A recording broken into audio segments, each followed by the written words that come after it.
Do I have everybody's attention now? Ici c'est Catch Attrape, on parle catch aujourd'hui. Une petite news comme ça un petit peu en deux spi. C'était pas prévu mais je vais le faire quand même. Je vais réagir sur ce qui s'est passé parce que c'est mon catcheur préféré qui est concerné. Mais avant de commencer cette vidéo, j'aimerais vous demander de liker, de commenter, de vous abonner, de partager. Extrêmement important pour de votre chaîne. On va au-devant des 300 abonnés avant la fin mars. J'en démorderai pas, je les aurai. Donc qu'est-ce qui s'est passé hier soir? Soulja Boy, un rappeur un petit peu aux oubliettes depuis 2007, si vous savez pas, c'est celui qui a fait mais lui a voulu jouer les malins en comparant l'industrie du rap actuel avec le catch. Voilà, Randy Orton lui a tout simplement répondu que les catcheurs étaient comparables à des cascadeurs qui performent plus de 200 jours par an sans protection, sans se plaindre. Et même malgré les blessures, ils sont toujours en action. Et s'il est pas content, il a qu'à venir le voir avec lui et Bad Bunny, lui botteront le cul. Soulja Boy vexé extrêmement vexé. En fait, toutes ces embrouilles là c'est passé sur Twitter. Donc Soulja Boy vexé a dit qu'il allait ramener le catch à la réalité et qu'il fallait pas jouer avec lui. Il a demandé à Randy Orton qui il était. Et ensuite il a dit que Randy Orton s'est senti vexé tout simplement parce que le catch est du fake. Donc Randy Orton a terminé le clash en disant que je vais dire texto ce que Randy Orton a dit. Il a dit: tu dis des faits, on dirait plus que tu craches le même gâchis que dans tes raps. Nettoie ta gorge mon pote et sois là. Donc à mon avis Randy Orton a cloué au pilori Soulja Boy. Qu'est-ce qu'il a fait depuis? Il a eu un clash avec Chris Brown. C'est tout ce qui depuis 10 ans, on n'a jamais entendu parler de lui quoi. Il a fait son son en 2007, ouais ça a bien marché, il continue à vivre dessus quoi. Des gens qui viennent pas ouvrir sa gueule sur le catch. Il y a plein de gens qui ont ouvert leur gueule sur le catch, c'est les premiers à venir, t'as vu ce que je veux dire? Le catch c'est pas de la... c'est du faux. Ok c'est du faux les gars, mais les gars ils se blessent vraiment tu vois. Ils performent plus de 200 jours par an, t'as vu? Moi je respecte les catcheurs et c'est quelque chose que... Frère, le catch devrait être même classé comme un sport. Pour moi ça devrait être classé comme un sport. C'est juste Vince McMahon qui dit que c'est du divertissement. Du divertissement sportif, du divertissement je crois, plus du divertissement que du sport.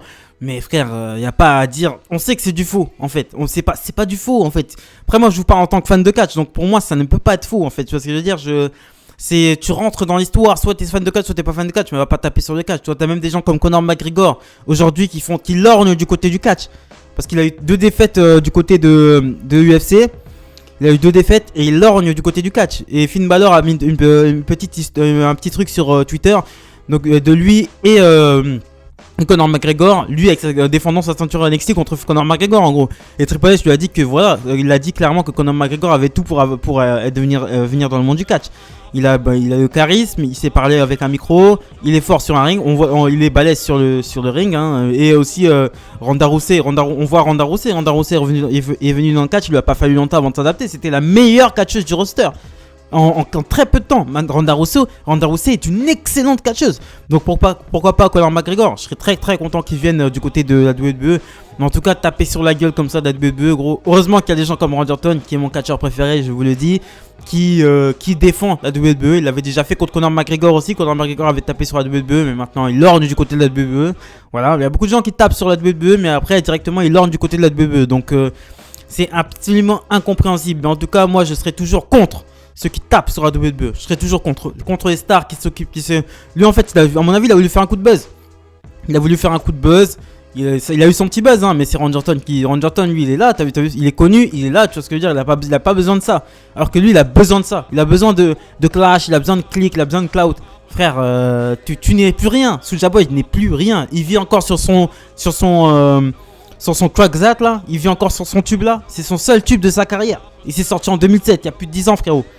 Il sert plus à rien et il veut juste faire des clashs, nanana, vas-y viens pour de vrai ou je sais pas quoi, et vas-y gros arrête. Tu fais 1m70, Randy Orton il fait 1m90, c'est pas... Déjà le combat n'est pas... C'est pas... Vous battez pas armes égales. Il va t'en mettre une, tu vas être KO gros. Dans tous les cas il va t'en mettre une, tu vas être KO. Donc arrête de faire le mec, ouais non je sais pas quoi, viens pour de vrai. Frérot, tu sers à rien, tu n'es rien. Il va pas essayer de te comparer à des gens comme Randy Orton. Donc voilà, c'est ce que je pensais de cette petite news en 2 spi. Pour moi, Randy Orton a défoncé Soulja Boy. Soulja Boy n'a plus rien à dire. Et voilà, c'est la petite news de la journée. C'était sorti comme ça en 2 spi. Abonnez-vous, likez, commentez, partagez. Extrêmement important pour développer cette chaîne. On va au devant de 300 abonnés avant la fin mars. Merci les amis, salut.